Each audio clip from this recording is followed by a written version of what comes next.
Dalam hal mengantisipasi kerawanan kecurangan yang bisa saja terjadi, Komisi Pemilihan Umum Daerah KPUD Kota Banjarmasin Kamis pagi memusnahkan 12.000 lembar lebih kertas suara rusak maupun yang tidak terpakai. Pemusnahan kertas suara tersebut dilakukan di halaman kantor KPUD dengan disaksikan oleh Panwaslu Kota bersama pihak kepolisian.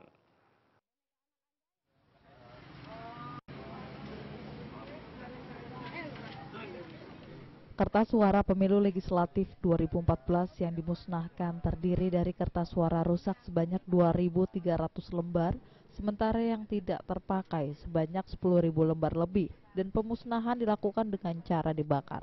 Kebanyakan kertas suara rusak yang dimusnahkan terlihat sobek, tinta yang berbayang, serta terdapat lubang pada lambang partai maupun pada nama caleg.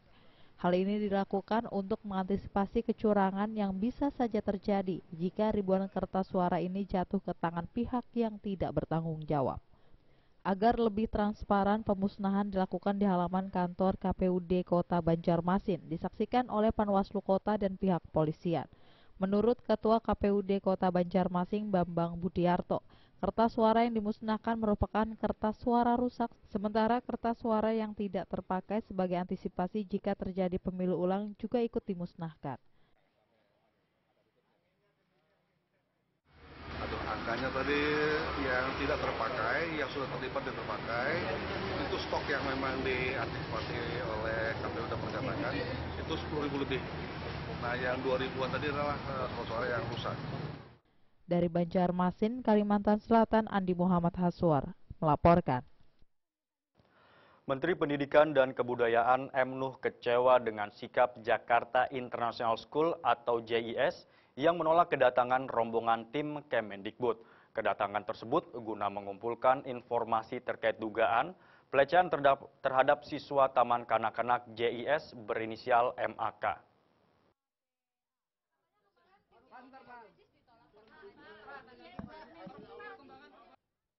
MNU tidak terima jika benar kedatangan timnya ditolak manajemen Jakarta International School atau JIS.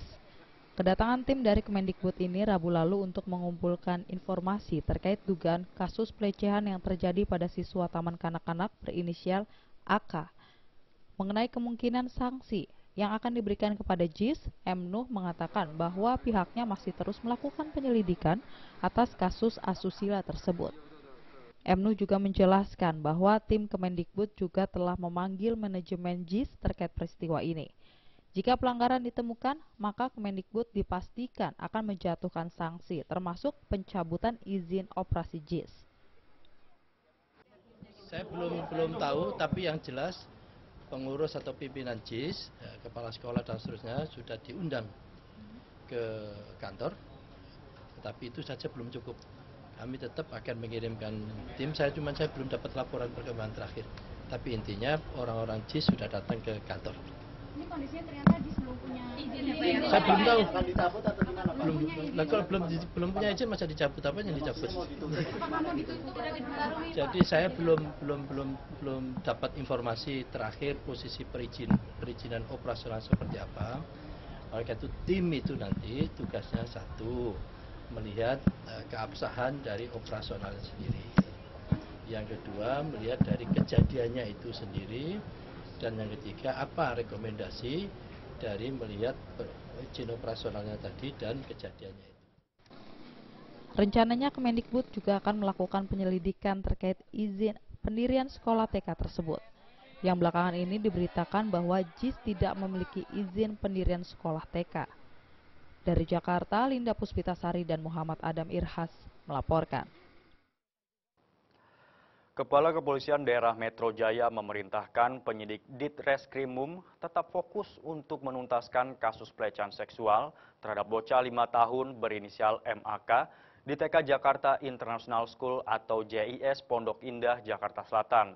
Hingga saat ini, pihak kepolisian telah menetapkan 2 tersangka dan masih melakukan penyelidikan secara intensif dikarenakan pelaku pencabulan diduga berjumlah lebih dari 2 orang.